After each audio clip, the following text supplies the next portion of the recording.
This is my rusty garlic that I'm harvesting at the moment. These are turbans and they've got a good dose of rust, but it came fairly late in the season, so we have still got some decent sized bulbs. So here I am harvesting my rusty turban garlic.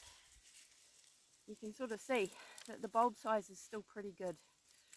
So just because you get rust doesn't necessarily mean it's a disaster. Don't be too hasty to pull your garlic out at the first sign of rust, because it might still need a couple of weeks to fill out.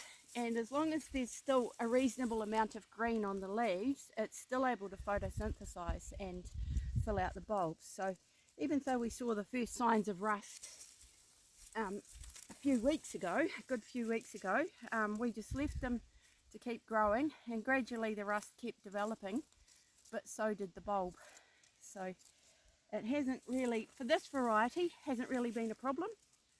The early white variety that got rust first, they're definitely a lot smaller.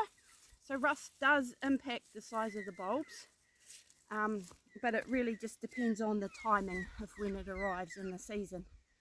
So late rust, not a problem, don't panic. Early rust, likely to be a problem.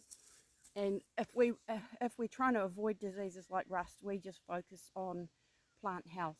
So it means I need to work on getting the soil better next year, or like this year it was quite windy, so there were some environmental factors that stressed the plants. So whatever you can do to keep the plants healthier and avoid stress, that will delay or reduce your chances of getting rust.